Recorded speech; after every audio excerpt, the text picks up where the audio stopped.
especially just go ahead and recognize my professor, Lyle.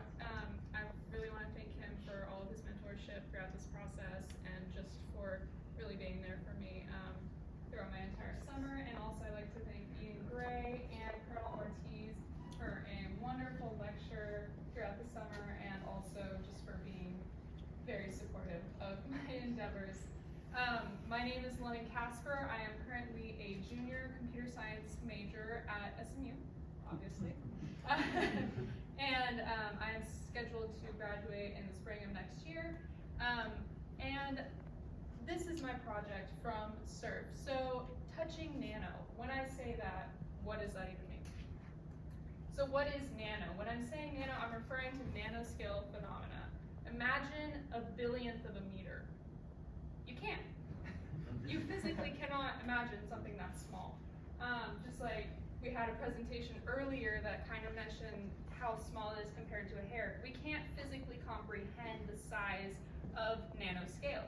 So this is a concept that is fairly abstract and taught in a lot of higher level courses of chemistry and physics.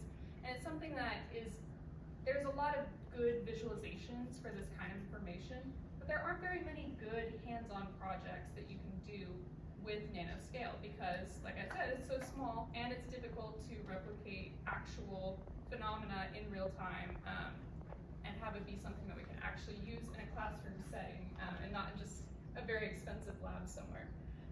So we really wanted to be able to model some of these different core concepts in a way that was actually interactive for students to learn more about the nanoscale. Some of these ideas that we wanted to model are molecular dynamics, the interactions between molecules. We also wanted to talk about van der Waals force, how when molecules get together, like we already said in the earlier presentation, they have a strong force towards each other, and then as they get close together, then they have a sudden repulsive force. And then we also wanted to talk about molecular bounding. But where does the touching part of touching Nano come in? So we really wanted to build an interactive simulation that students can actually use in the classrooms to get very hands-on with these difficult to grasp topics. We wanted to use a haptic feedback device, some sort of form of clothing or either some sort of pen. As you can see in this picture, we have a student wearing AR goggles. That would be a similar kind of experience that we're trying to simulate, something that you can actually interact with in real time. And this is something that we really wanted to have for K through 12 students.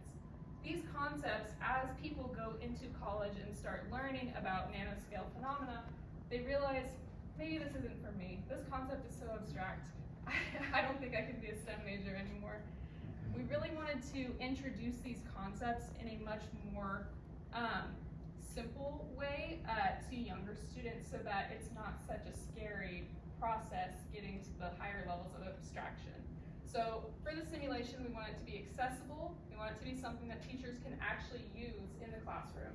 And we'd like it to be relatively inexpensive so that it's more available. We would also like to be engaging, something that, for example, the second graders are actually going to be interested in. And we would like it to be intuitive, something a kindergartner could use without further explanation. So this is where I came in over the summer. 2007, I was 5 years old.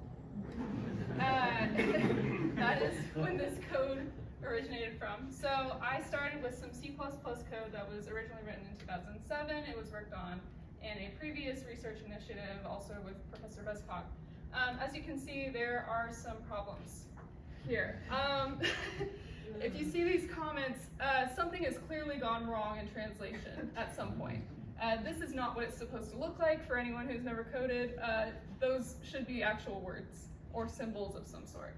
So obviously somewhere some data got corrupted, or honestly I don't even know what would cause something like that. So I was tasked with bringing this code up to a modern standard using modern graphics libraries. One thing that I really ran into, a big issue, was that the code was very dependent on some libraries that are no longer in use because they were bad.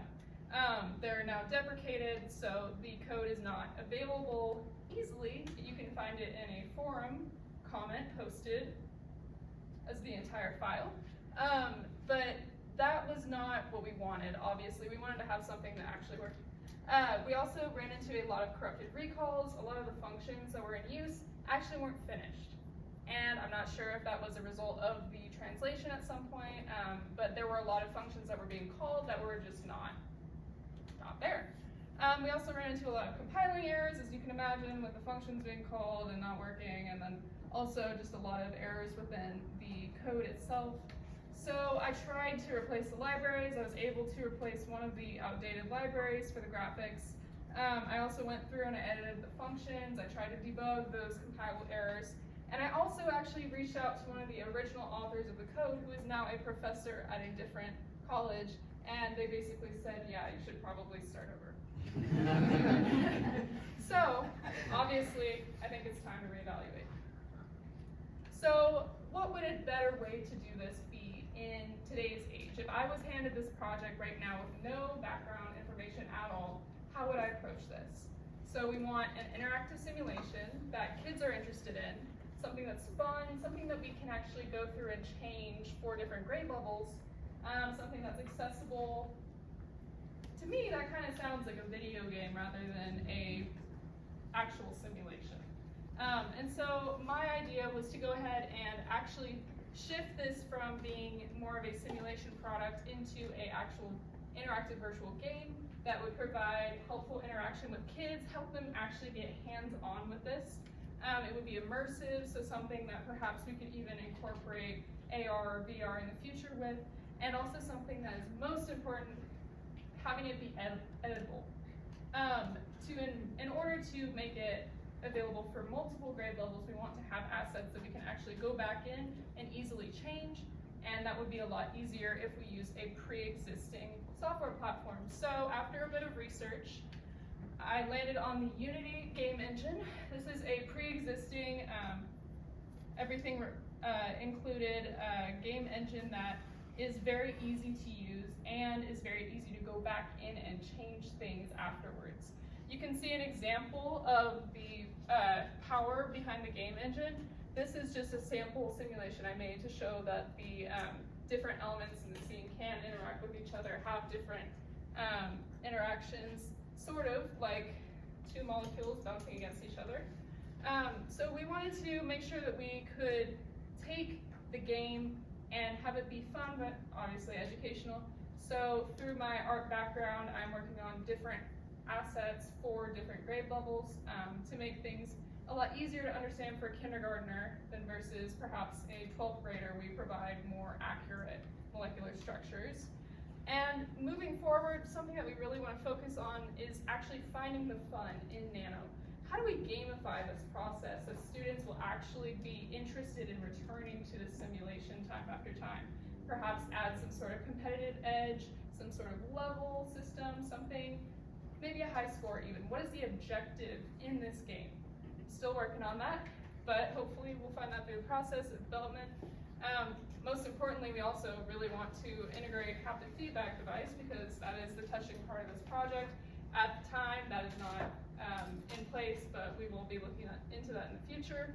And something that was fairly recent development, wanting to implement a different level design so that teachers would have a sort of, perhaps a game that they could base their curriculum around for a different week so that the kids would be able to use a different simulation for each subject. All right, do we have any questions?